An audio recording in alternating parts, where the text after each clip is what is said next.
Good morning. Welcome to our first garden on our new homestead.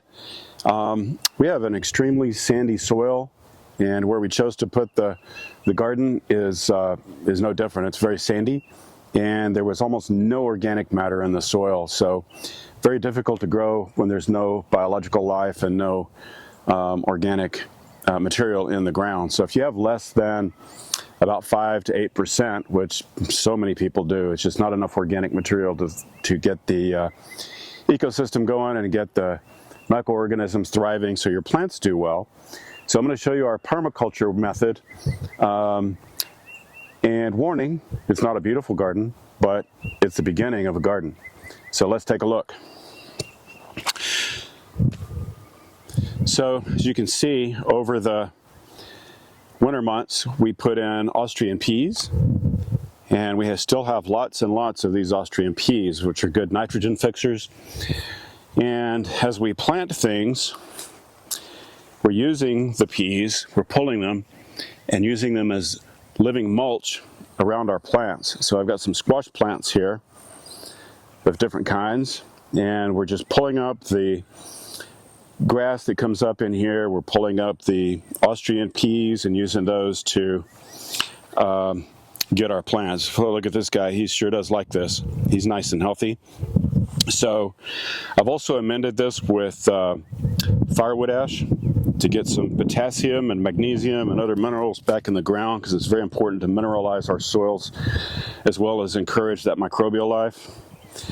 But you can see how I've done all of these down this little row right here the same way, all the squash plants, and they seem to be doing good. And back here, because we have just our first attempt and they're not doing very well, we didn't do a whole lot except get them in the ground because we were so late, but there are some onions and some garlic planted right in there. We also planted asparagus. There's a row right here, and you can see the asparagus. They're brand new plants, but we love the asparagus, and we'll do the same thing. We're going to mulch alongside these and get the biological life and the organic matter in the soil.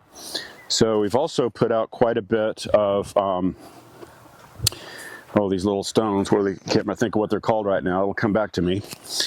So we put those out because the water just goes through all the sand and doesn't hold it in the top layer of the soil. So we've got a good row of strawberries here. I did go get some finished compost, and we've been getting a lot of strawberries. I mean, they're really thriving here. So you can see we got some strawberries on here, a few that we didn't pick yesterday. Then we also have our blueberry plants. Hello, chickens. We also have our blueberry plants up here, and I've done the same thing. And you can see even these little tiny plants have some blueberries on them. But we're using the Austrian peas, weeds and grass and permaculture style to put around all of those plants. We still have plenty of these peas to use, other grasses and weeds, but doing the same thing here with the strawberries and the blueberries. So continuing to add this material.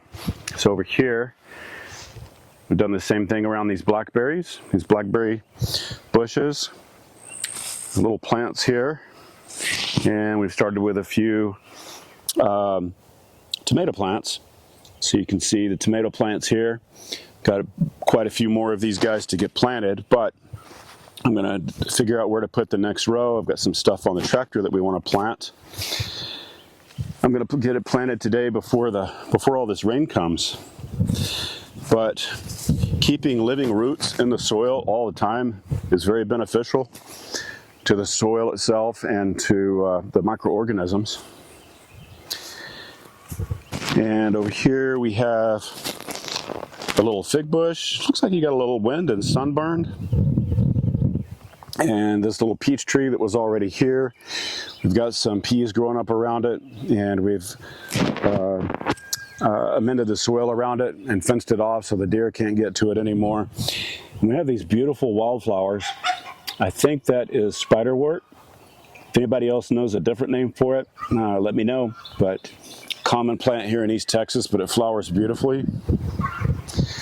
And over here, we have some Turk's cap. And again, those guys got wind blown pretty badly during a storm.